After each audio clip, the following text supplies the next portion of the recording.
Kita akan lihat ya, karunia rohani dan pelayanan. Yang pertama, karunia menolong.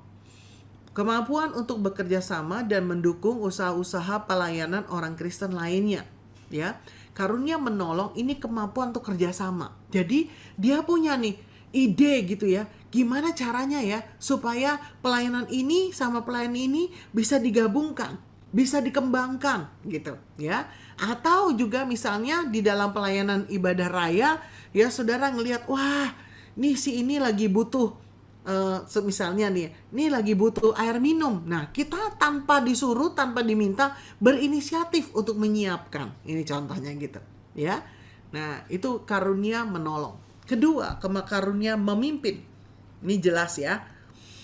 Kemampuan untuk mempengaruhi orang lain berdasarkan tujuan dari gambaran yang besar, misi atau rencana. Jadi, kemampuan untuk mempengaruhi, memberikan impact, ya, mengajak orang-orang masuk dalam tujuan tertentu. Nah, itu dia karunia memimpin. Ya, jadi karunia memimpin bukannya ya ini karunia menunjuk-nunjuk, membagi-bagi tugas, mendorong-dorong kamu lakukan ini ya, lakukan ini ya, gitu ya. Itu karunia mendelegasikan. Nanti ada lagi. Itu sebenarnya karunia administrasi. Tapi kalau pemimpin dia mempengaruhi. Ayo yuk, masa kita begini aja?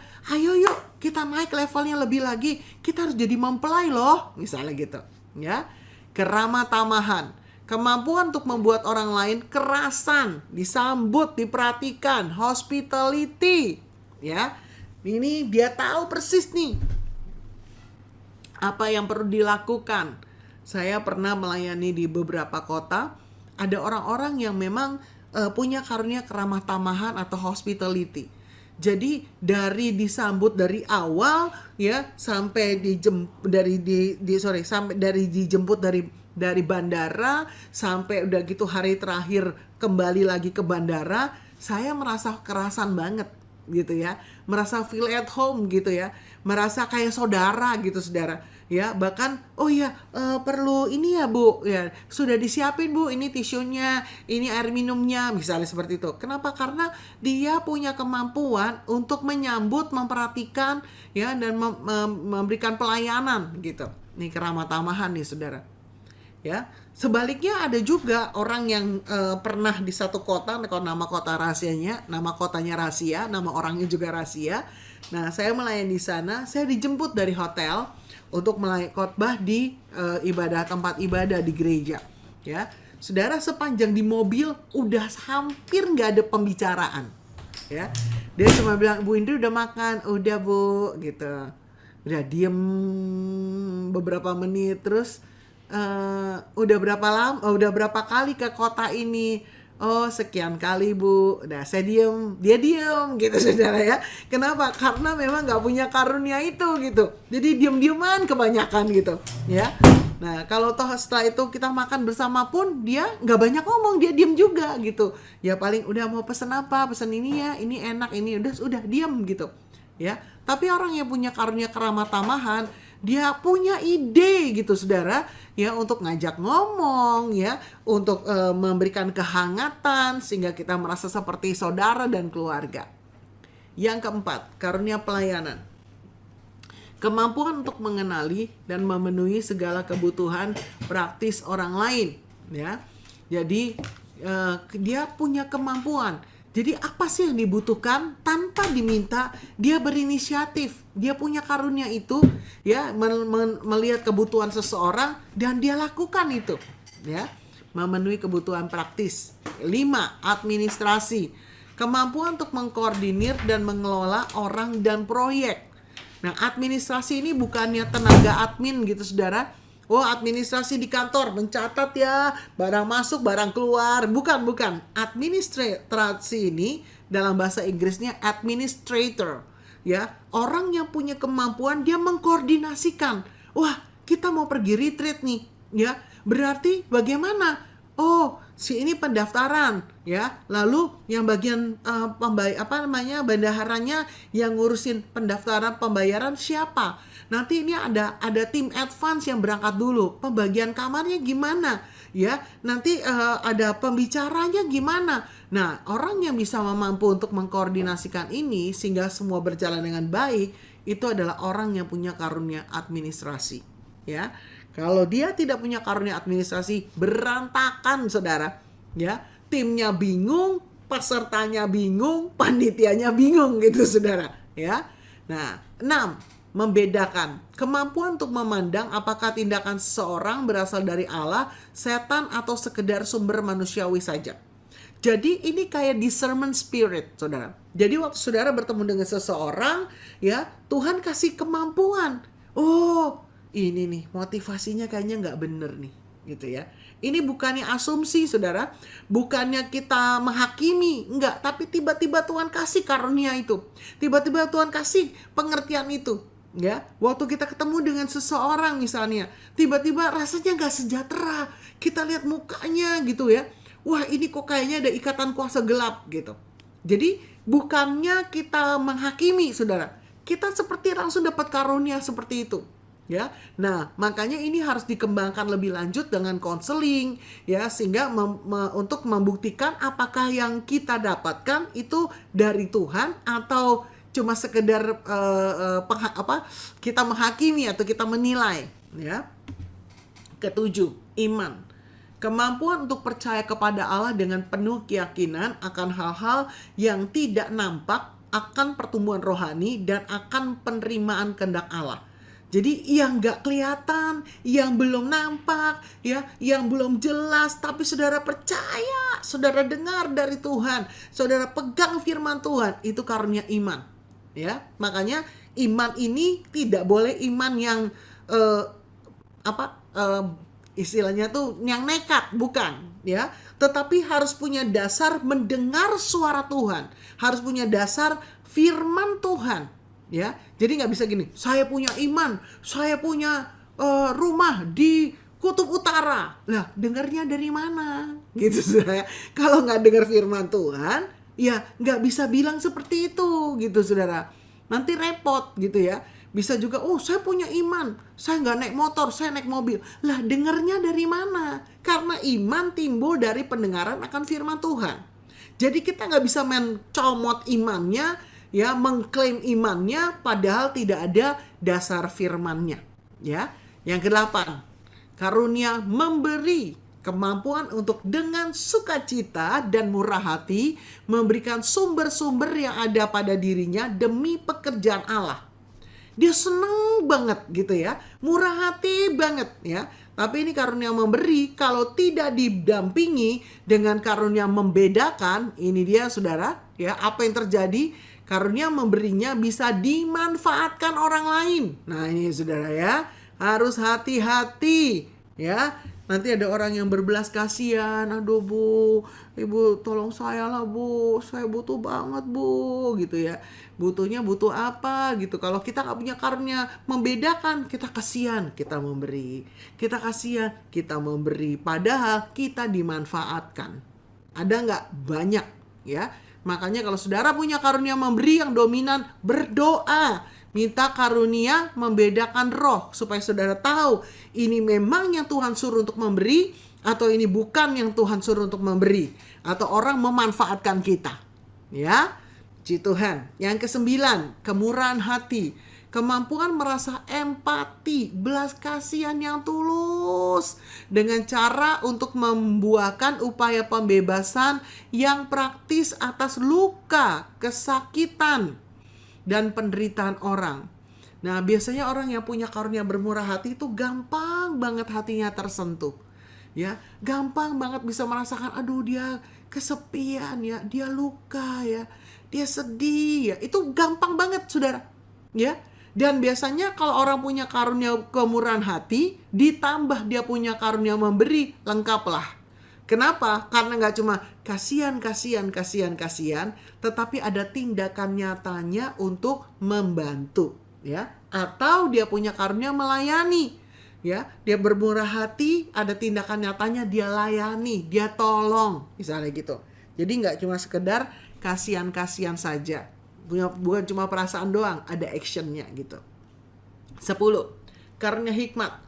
Kemampuan untuk memahami dengan tajam pikiran Kristus dan menerapkan kebenaran Alkitab dalam suatu situasi khusus guna membantu pilihan-pilihan yang benar dan menolong orang-orang lain bergerak pada arah yang benar. Ya, karunia hikmat tuh istilah gini, saudara. Saudara punya pikiran Kristus.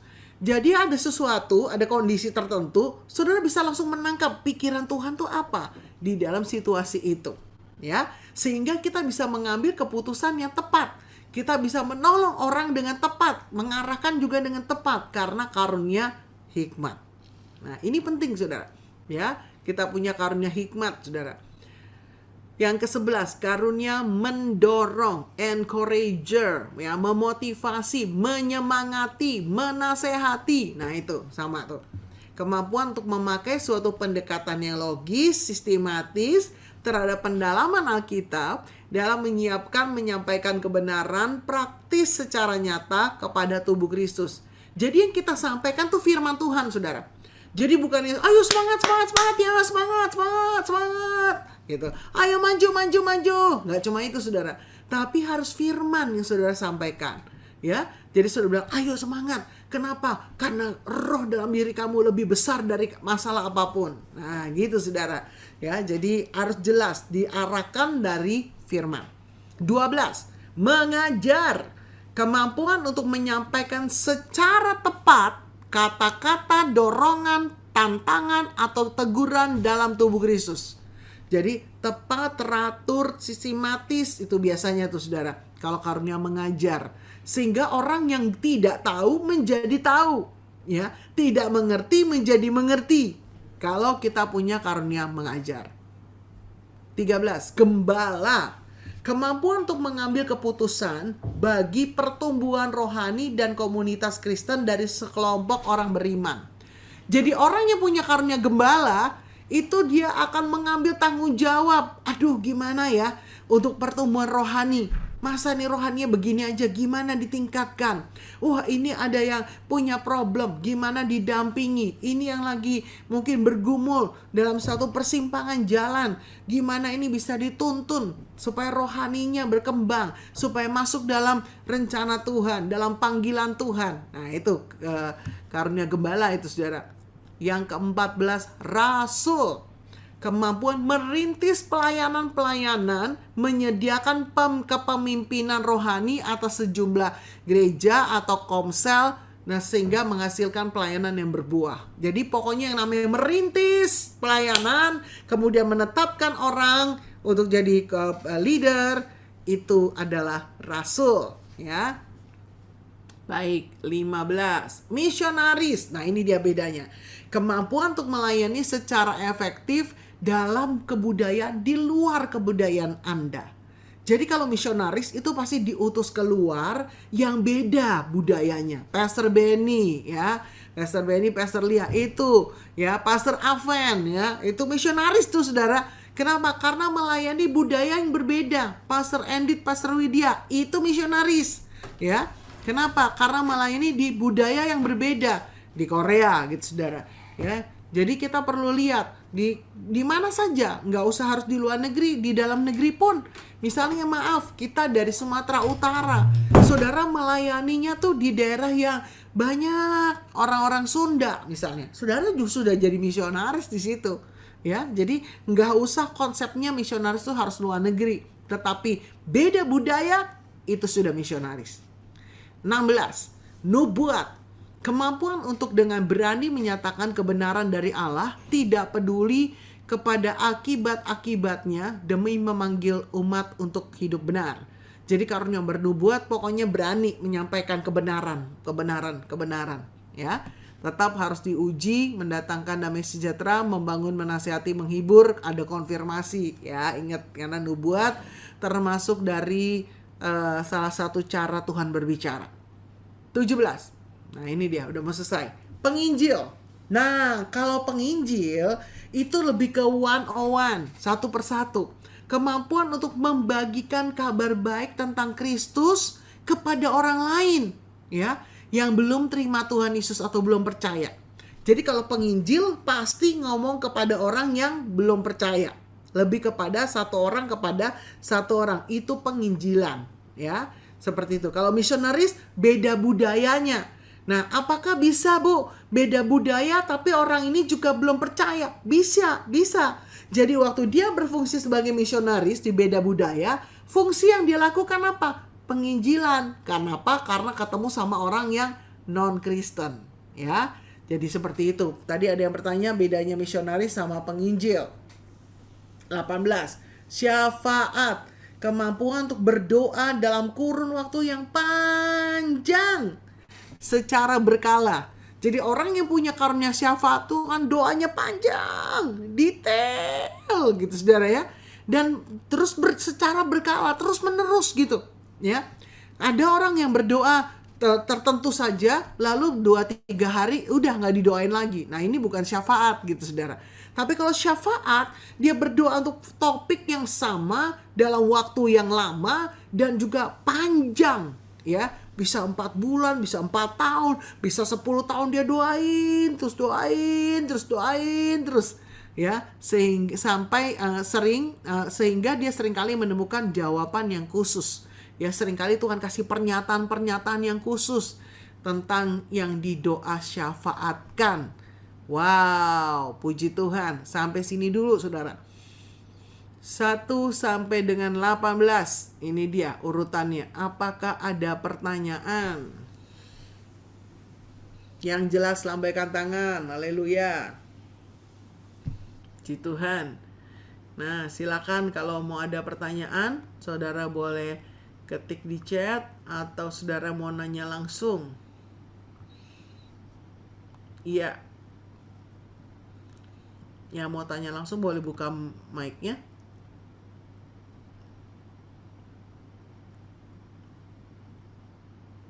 Sambil saudara lihatnya, sambil saudara ngecek tadi ya hasil kuesionernya ya, bener nggak ya yang penjelasannya, misalnya saudara karunianya memberi ya, tadi kan udah penjelasan, bener nggak ya karunia saya memberi gitu. Pastor Indri. Baik, silakan Pastor. Menolong. Saya jadi takut minjamkan uang ke orang. Haleluya. Iya, No, Pastor. ini benar. Saya selama ini ada 5 orang saya kasih pinjaman ya. Saya nggak pernah nagih, nggak pernah uber orang itu. Iya. Tapi dari 5 ini 4 meninggal. Saya jadi takut. Kelas Pak. As long as Pastor Alven memberikannya dengan murah hati, dengan tulus, ya nggak apa-apa gitu Pastor. Dan pinjamin. Dan kita tahu memang Tuhan suruh gitu ya. Makanya tadi kan saya bilang karunia memberi baiknya itu punya karunia yang membedakan. Kita minta sama Tuhan sehingga orang nggak manfaatin kita. Orang tahu kok ya, ini punya karunia memberi nih. Dikejar terus saudara. Saya punya pengalaman sampai hari ini. Haleluya gitu ya. Pernah saya nolong seseorang, namanya rahasia, kotanya rahasia. Terus sekali, 2 kali, 3 kali, berkali-kali gitu ya. Pokoknya dia kalau ada butuh uang, dia pasti akan WA saya. Dan WA-nya mohon maaf lahir batin, seperti saya punya utang sama dia, saudara. Ya, dia bilang, Ibu Indri tolongin saya dong. Kan ibu biasa menolong, masa sekali ini ibu gak tolongin saya? Saya butuh banget bu, saya butuh sekian, ini nomor rekening saya. Tolong ibu transfer segera ya. Ya ampun Tuhan Yesus, kayak saya punya utang sama dia. Sekali, 2 kali, 3 kali, 4 kali, berkali-kali. Saya bilang, Tuhan saya gimana ya? Gitu. Karena apa? Karena saya pikir begini, kalau saya tolongin terus, lama-lama dia gak bergantung sama Tuhan. Bener saudara ya? Dia bergantung sama saya. Gitu. Jadi saya bilang gini, pokoknya kalau Tuhan suruh saya nabur, saya akan nabur. Saya akan tolong. Jumlahnya terserah Tuhan, saya bilang gitu. Jadi kamu jangan berharap sama saya. Ibu jangan berharap sama saya bilang gitu. Apa yang terjadi? Ya sudah. Pokoknya dia mau WA, dia mau miss call, dia mau apa, saya diemin aja. Kalau Tuhan gak suruh, saya gak nabur, saudara. Tapi bisa tiba-tiba, wah, saya inget orang ini. Dalam sebulan bisa 2-3 kali saya inget. Dan dalam sebulan bisa 2-3 kali saya transfer berkat buat dia. Tanpa saya kasih tahu. Ya, karena kan buat saya nggak penting dia tahu bahwa saya memberkati, bahwa saya nggak penting. Gitu. Pokoknya saya transfer aja, saya nggak kasih tahu bahwa saya transfer. Istilahnya urusan saya sama Tuhan, dan kalau dia itu ya urusan dia sama Tuhan. Baik, saya lanjut dulu saudara ya. Ini 18 karunia pelayanan ya yang ada. Tolong saudara lihat, ini biasanya saling memperlengkapi satu dengan yang lain, atau saling mendukung satu dengan yang lain ya. Tetapi yang utama adalah tidak ada satu karunia yang lebih hebat. Nah ini dia catatannya. Waktu saudara isi karunia, wih karunia saya iman, ya rasul misalnya, ngajar, wih ini top banget nih. Nggak ada saudara. Semua karunia sama berharganya di mata Tuhan. Amin. Ya, bukan berarti yang punya karunia menolong, pelayanan, memberi itu lebih rendah dibandingin yang wah gembala, misionaris gitu ya. Enggak.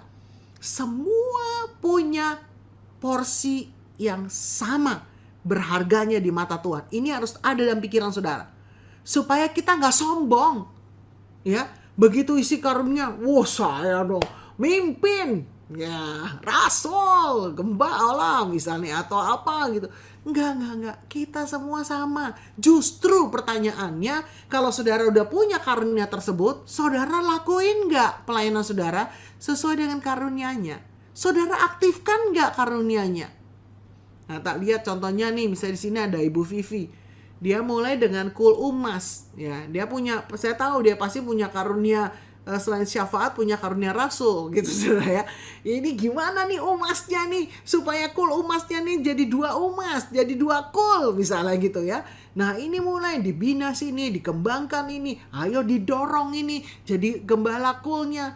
Yang ini juga dibikin lagi jadi gembala kulnya. Nah itu saudara ya.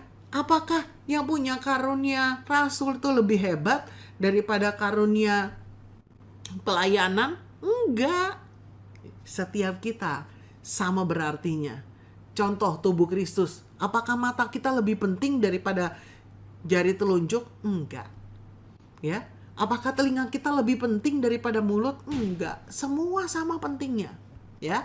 Nah, ini membuat kita tahu bahwa semua hanya karena Tuhan dan kita pakai untuk kemuliaan nama Tuhan. Jadi kita nggak ada yang sombong, nggak ada merasa diri lebih, tapi semua untuk melayani yang terbaik. Ada quotes yang berkata begini, if you want to go fast, go alone. Kalau saudara mau berjalan cepat, jalan sendiri, ya, bergerak dalam karuniamu sendiri, saudara bisa cepat. Tapi if you want to go far, go together. Kalau saudara mau berjalan dengan panjang, lama, jaraknya jauh, sampai puluhan tahun, kalau Yesus belum datang masih terus on fire, masih terus melayani, maka bergeraklah bersama-sama. Artinya apa? Saya punya karunia A, dia punya karunia B, yang ini C, ini D, ya. Kita bergerak sama-sama, saling melengkapi, ya, saling mengisi, saling mendukung. Wow, itu kita bisa melayani dengan panjang, saudara. Ya, kalau mau cepat, wah, saya punya karunia apa? Memberi. Saya jalan aja sendiri, memberi. Go alone. Waktu exhaust, waktu capek, waktu burn out, bisa mundur sendiri, bisa terhilang. Tapi if we want to go far, jauh, jangka panjang, ya, hasilnya maksimal, bersama-sama dengan teman kita, walaupun karunia-karunianya berbeda. Yang mengerti lambaikan tangan, katakan amin, haleluya. Jadi hargailah teman pelayanan kita, apapun karunianya, bersama-sama, dan kita bergerak di dalam kehendaknya yang sempurna, ya. Nah, saudara, Roma 14 ayat 12 katakan, so then each of us shall give account of himself to God. Demikianlah tiap orang di antara kita akan memberi pertanggungan jawab tentang dirinya kepada Allah. Karunia apapun saudara miliki, yang Tuhan percayakan, kita ini akan dimintain pertanggungan jawab, saudara. Ya, Jadi ayo kembangkan karunia saudara. Ayo pakai sesuai dengan karunia Tuhan berikan. Amin. Ya, ini dia. Ini refleksinya sudah minggu lalu. Jadi ini bagian yang penting saudara kita persiapkan. Nah, saya percaya banyak hal-hal yang kita pelajari di hari ini. Ada satu pertanyaan lagi. Malah Bu Indri tolong yang nomor 12 tentang mengajar ditempelkan lagi, kurang jelas. Oke. Karunia mengajar. Teng teng teng teng teng teng. Oh ya, ini dia. Kemampuan untuk menyampaikan secara tepat kata-kata dorongan, tantangan atau teguran di dalam Kristus. Wah, ini kayaknya kebalik nih sudah. Betul, Bu. Ini harusnya definisi ini, ini harusnya mendorong, ini kata-kata mendorong. Thank you Bu Agnes. Ya, yang mengajar yang ini nih, logis sistematis. Ya, logis dan sistematis ini. Jadi ini urutannya udah benar, cuma keterangannya aja kebalik saudara ya, antara ini sama yang ini.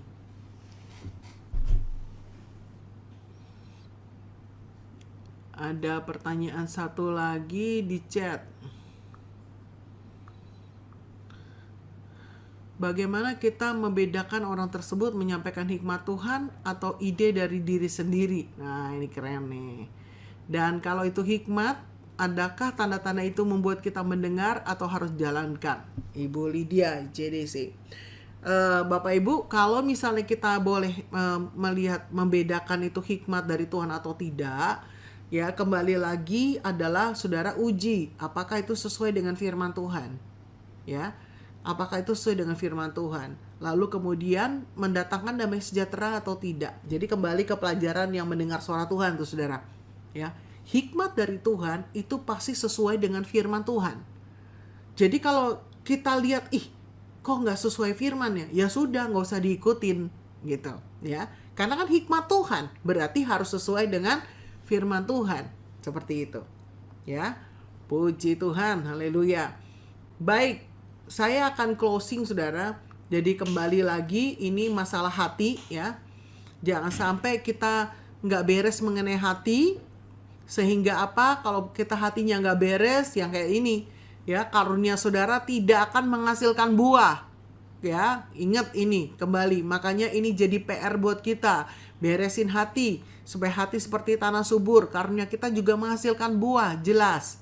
Ya, sama ini lagi pola pikir kita nih. Ya, harus pola pikir di atas. Apapun yang diizinkan itu pasti mendatangkan kebaikan. Ya. Nah, saya mau ingatkan saudara bahwa ya, kita akan masuk Paydalet di 15 September dan dikatakan bahwa tidak semua pintu yang dibuka itu dari Tuhan. Jadi saudara perlu benar-benar keintiman, peka, tajam, taat, supaya saudara tahu pintu mana yang terbuka yang dari Tuhan. Ya, nanti kita akan masuk atau ada pelajarannya tentang Paydalet saudara ya. Benny closing statement. Silakan hambanya.